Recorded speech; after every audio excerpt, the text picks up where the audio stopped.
É desta janela que ela consegue sonhar e pensar sempre no futuro.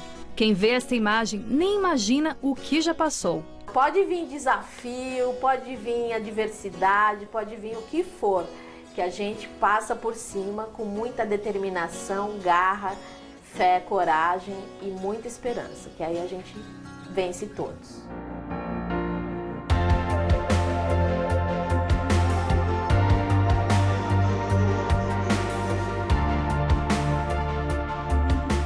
Quando eu descobri que essa doença não ia me derrubar, eu fui atrás de todos os sonhos que eu queria realizar e consegui.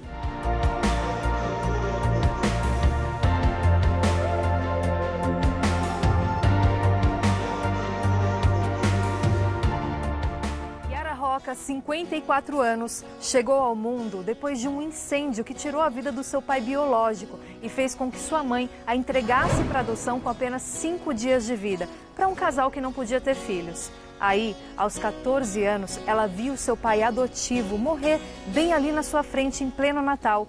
E não acabou por aí. Com 24 anos, assim que recebeu o diploma de jornalista, recebeu também a triste notícia: o diagnóstico da doença miastenia gravis. É uma doença autoimune, neuromuscular, que afeta principalmente os músculos, enfraquecendo. Presta atenção nessa história que você vai se motivar. Eu me lembro de quando ela era bem jovem, meu pai ter entrado em contato comigo falando que ela não estava bem, que ela vinha perdendo força, tendo quedas frequentes e no fim faz exames, procura médico e acabou vindo o diagnóstico, miastenia gravis. A gente sabe que é uma doença grave, a gente sabe das limitações que ela impõe, a gente sabe de todas as dificuldades do tratamento prolongado, sofrido, mas o que eu tenho acompanhado, primeiro mais à distância, através do meu pai, e nesses últimos anos mais de perto, é a luta da Yara com essa doença e a maneira como ela tem enfrentado essas dificuldades, como ela tem lutado com os sintomas da doença e como ela tem vencido, como ela tem superado toda a luta e toda a dificuldade que isso tem representado. A miastenia gravis é uma doença rara, autoimune, que acomete a junção neuromuscular, que a gente fala, que é a conexão do nervo com o músculo. Ou seja, há uma dificuldade do nervo de fazer o músculo contrair, por conta de anticorpos que o próprio organismo produz, que vai atacar essas estruturas. Como a maioria das doenças autoimunes, ela ocorre por conta de um defeito no sistema imunológico, o sistema que é responsável por formar as células, anticorpos que nos defendem de vírus, essas coisas. Aí por um erro, esses anticorpos começam a reconhecer justamente as estruturas que a gente falou, a junção neuromuscular. Então a principal característica da doença é essa fraqueza que muda. E ela piora também muito com a atividade do músculo que está acometido. Então a gente fala que é uma fraqueza que piora com o uso do músculo. Então às vezes o paciente está pouco fraco ou nem fraco, ele usa um músculo e aí então ele fica fraco. Então essa é a principal característica. Ela não se intimidou. Para não piorar o quadro, faz alongamentos necessários e mesmo com todas as dificuldades, decidiu empreender atuando como assessora de imprensa. Eu vi que era um momento que eu não podia desistir. Aquela era a minha chance. Eu imagino. E é muito legal toda essa história. Agora, eu fico imaginando também o preconceito que você deve ter passado quando você descobriu o diagnóstico, até em relação aos seus amigos. Como é que foi, assim, mudou a convivência com os amigos mais próximos? Como é que foi essa época? Foi incrível a experiência que eu vivi, porque eu fiquei doente, eu estava cursando o último semestre do curso de jornalismo.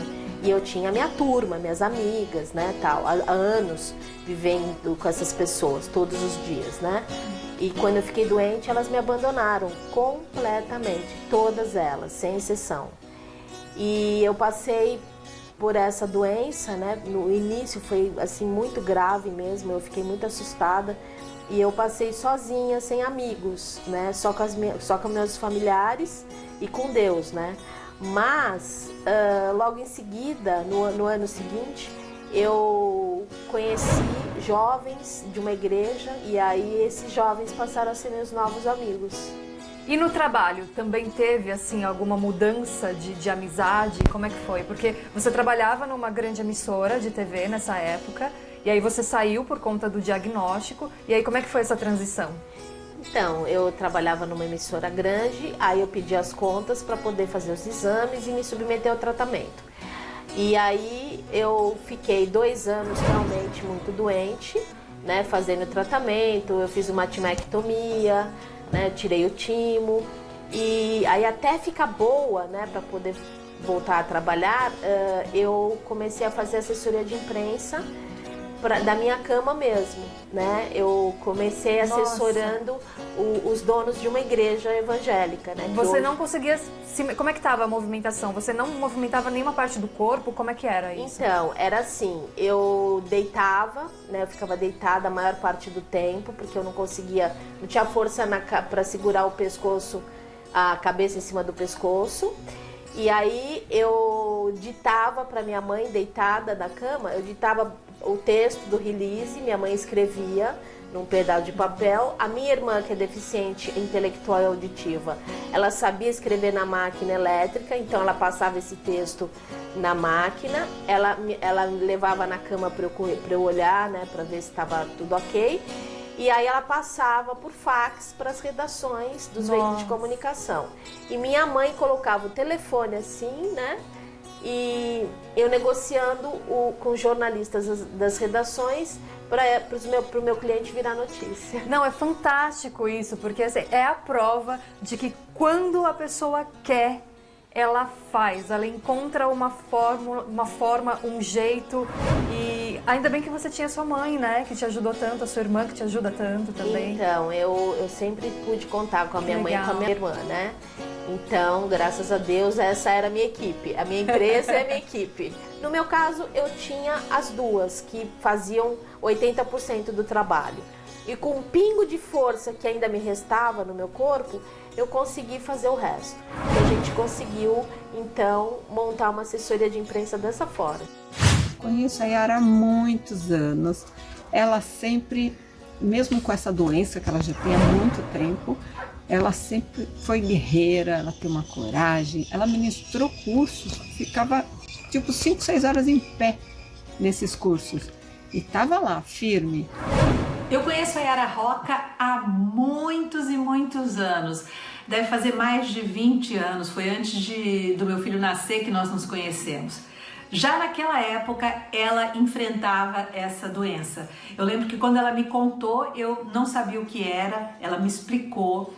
E realmente é uma doença, uma situação que requer muito esforço, muita determinação, muita coragem do paciente, da pessoa que sofre dessa enfermidade, né? Com 44 anos, Yara termina um noivado de 7 anos para cuidar da mãe idosa e da irmã com deficiência intelectual e auditiva.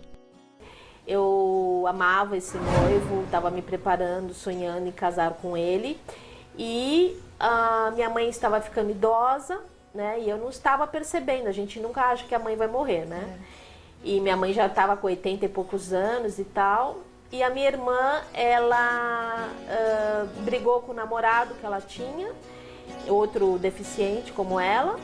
E aí o meu ex-noivo pegou e falou assim: olha, Yara, eu quero que no dia seguinte que a sua mãe morrer, eu quero que você interne sua irmã numa clínica de doentes mentais, porque eu vou casar com você, mas eu não quero levar ela. Meu Deus.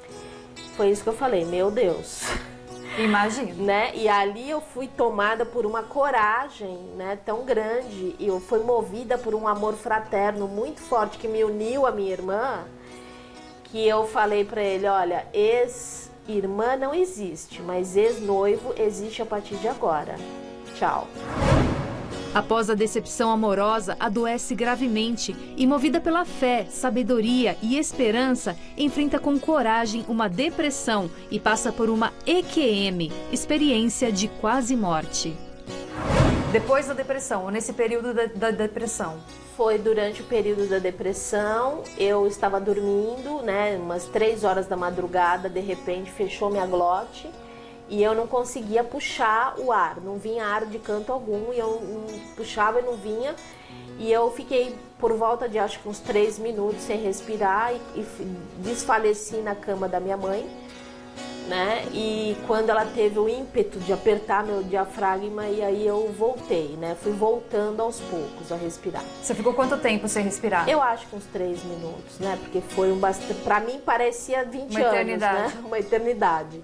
Eu só sei que na minha cabeça foi passando um filme de toda a minha vida, né? E aí eu entendi que quando o ar começou a faltar, assim, foi subindo, a falta de ar subindo.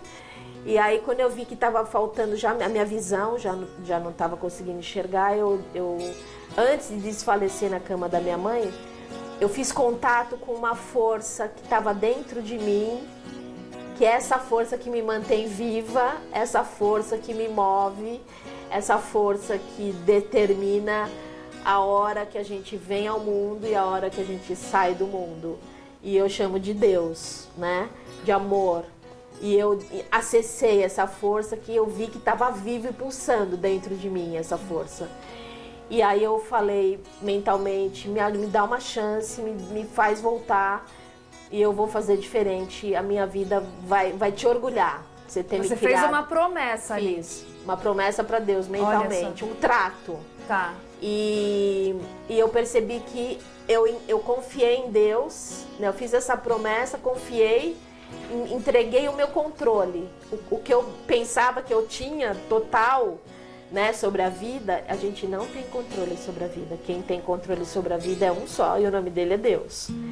E ele está dentro da gente, pulsando e emanando vida pra gente.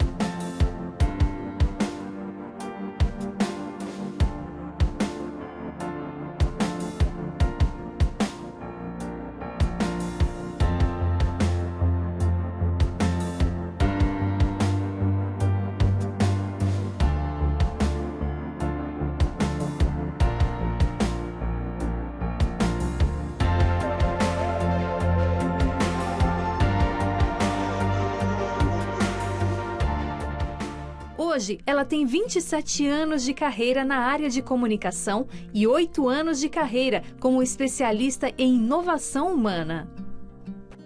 Quando você melhora o seu caráter, você está promovendo uma inovação humana. E eu me especializei nisso, em melhorar o caráter das pessoas. Agora, quando você pensa na sua história, desde quando você nasceu, tudo o que você passou, tudo até hoje, acho que nessa entrevista, acredito que passou um filme aí na sua cabeça, que você teve que relembrar e dar detalhes de vários momentos. O que você está sentindo agora? Eu falando com você, veio aquela força, assim, eu tô toda arrepiada. Eu fiquei arrepiada. Tô muito arrepiada. Eu tô sentindo essa presença desse amor muito forte. Até em você tá com os olhos brilhando. Sim.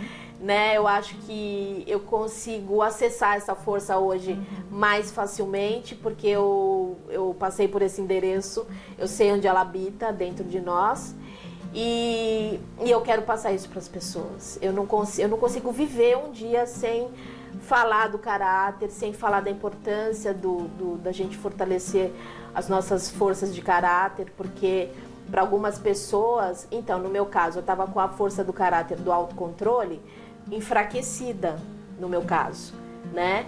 Porque eu estava com problema de me autorregular. Então, quando eu entendi que isso acontece em parceria com o nosso Criador, né? Então eu consegui me autorregular, independentemente de religião. É uma coisa que está intrínseca a toda a humanidade.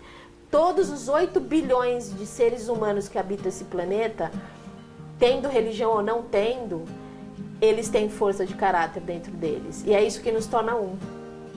Né? Exatamente. Então eu descobri isso e agora eu quero passar isso para o maior número possível de pessoas. Que as pessoas façam meus cursos e passem por essas experiências que eu passei, sem sofrer como eu sofri. Então, eu ia justamente tocar nesse assunto, porque na verdade, às vezes a gente não precisa esperar acontecer uma coisa algo grave na nossa vida para poder mudar, né? O quanto antes a gente conseguir fazer isso é melhor e vai, de repente, sofrer um pouco menos, não sei se eu tô correta. Ou se preparar para o sofrimento. Também. Né? Porque tem muita gente que sucumbe ao sofrimento, né? Então tudo é um aprendizado e a gente tem que aprender. O sofrimento ele ensina, ele educa, ele fortalece e nos faz crescer e prosperar também. Então tem gente que tem até o ditado: se não vai pelo amor, vai pela dor. Pela dor. Eu fui pela dor, né? Mas eu gostaria que vocês fossem pelo amor.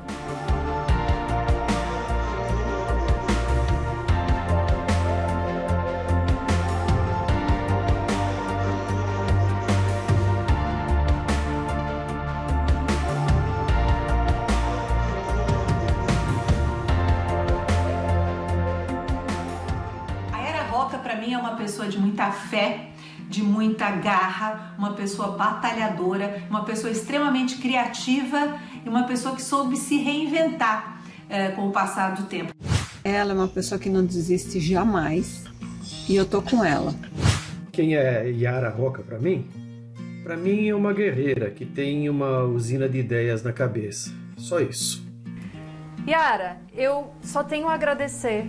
Em nome do Você Bonita, da equipe, de todo mundo que está assistindo agora, que eu tenho certeza que se motivou, que se inspirou e que se emocionou com a sua história. Muito obrigada por abrir a porta aqui da sua casa pra gente e desejo tudo de melhor pra você. Essa mulher merece muitos, muitos, muitos mesmo aplausos, né? Vamos aplaudir, equipe? Vamos aplaudir.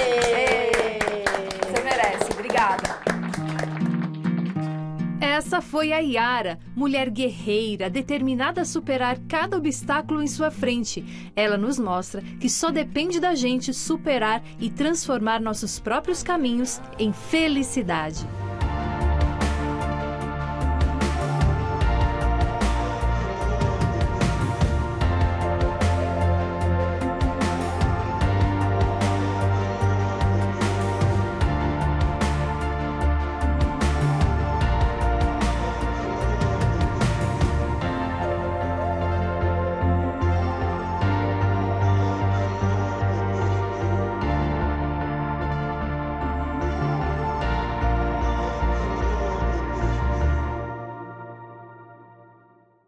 Ai, que lindo! Já estava aqui dançando também, cantando a trilha, a história. Um beijo para minha amiga querida Camila Galete.